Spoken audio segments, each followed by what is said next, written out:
পাহাড়ি জেলা বান্দরবনে বিভিন্ন শাকসবজির পাশাপাশি দিন দিন বাড়ছে সিমের আবাদ। চলতি মৌসুমে ভালো ফলন ও বাজারে আশানুরূপ দাম পাওয়ায় খুশি স্থানীয় কৃষকরা। জেলা সদরের রেইসা, সোয়ালক, মাঝের পাড়া, বালাঘাটা ও গোয়ালিয়াখোয়া সহ বিস্তীর্ণ এলাকায় এখন চোখে পড়ে সবুজে ঘেরা সিমের মাচা। কৃষকরা জানান, অধিক উৎপাদনের আশায় দেশি জাতের পাশাপাশি আরশিনা, ইপসা 1, ইপসা 2, কেরালা, সীতাকুণ্ড, কার্তিকি ও বাড়ি সিম সহ বিভিন্ন উচ্চ ফলনশীল জাতের সিম চাষ করছেন তারা। খরচের তুলনায় ফলন ভালো হওয়ায় এবং ভালো দাম পাওয়ায় সিম চাষে আগ্রহ বাড়ছে কৃষকদের মধ্যে। ভালো ফসল হয়েছে, পাহাড়ি এলাকার হিসাবে আবহাওয়ার কারণে এই অনেক ফসল লাভ করতে পারছি।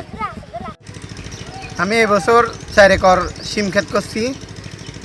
খুবই ভালো ফলন হয়েছে এবং বিভিন্ন দেশের বিভিন্ন জায়গায় আড়তে এগুলো বিক্রি করছি, লাভবান হয়েছি।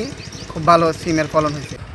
আমি এবছর এই সিম খেতি করছি, বিক্রি করছি আগে কয়েকবার, অনেক লাভবান হয়েছি। আমরা এই বছর 2 একর সিম খেতি করে ভালো ফলন পাচ্ছি। তারপরে আমরা বিক্রি করে অনেক লাভবান হয়েছিলাম। এই সিম ক্ষেত থেকে আমি প্রায় কিছু লেট পাইছি। লেট পাওয়ার কারণে প্রায় 60-70 টাকা হয়ে গেছে। এখন অনেক সিম থেকে গেছে।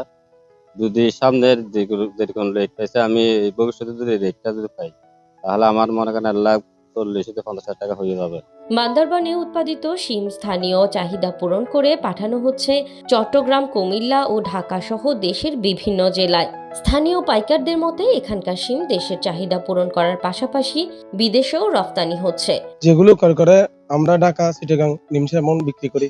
এখানে আমাদেরও মোটামুটি আয় হয় এবং বান্দরবান এলাকার পাহাড়ি যারা চাষ করে এদেরও মোটামুটি আয় করে, এরা কোনো রকম সংসার চালাতে পারে। আমি হলাম একজন ব্যবসায়ী। আমরা এখান থেকে সিম বিভিন্ন ধরনের তরকারি নিয়ে যাই। তো বিভিন্ন জায়গায় আমরা বিক্রি করি। তো বিভিন্ন ডিস্ট্রিক্টে নিয়ে যাই। তো বিক্রি করে আমাদের একটা ভালো লাভবান হয়। পাহাড়ি এলাকায় ঢালু ও সমতল জমি শিম চাষের জন্য বেশ উপযোগী। তাই উৎপাদন বৃদ্ধি ও বেশি লাভের আশায় কৃষকরা প্রতি বছরই উচ্চ ফলনশীল বিভিন্ন জাতের শিমের আবাদ বাড়াচ্ছেন। কৃষি বিভাগের তথ্য মতে চলতি মৌসুমে বান্দরবানে 4,257 হেক্টর জমিতে বিভিন্ন সবজির আবাদ হয়েছে। এর মধ্যে 527 হেক্টর জমিতে চাষ করা হয়েছে শিমের। গতবারের তুলনায় এবার সবজির উৎপাদন অত্যন্ত বেড়েছে। সেটা হলো এবার 4,257 হেক্টর জমিতে সবজি চাষ হচ্ছে। এর মধ্যে শিমের চাষটা উত্তরোত্তর বৃদ্ধি পাচ্ছে। এবছর শিমের উৎপাদন হয়েছে 587 হেক্টর জমিতে। এখানে বিভিন্ন জাতের শিম, বিশেষ করে আশ্বিনা, ইপসা 1, ইপসা 2, কার্তিকি, কেরালা, সীতাকুণ্ড, বাড়ি শিম, বিভিন্ন জাতের শিম চাষ হচ্ছে এবং কৃষকরা আধুনিক জাতের দিকে বেশি ধাবিত হচ্ছে।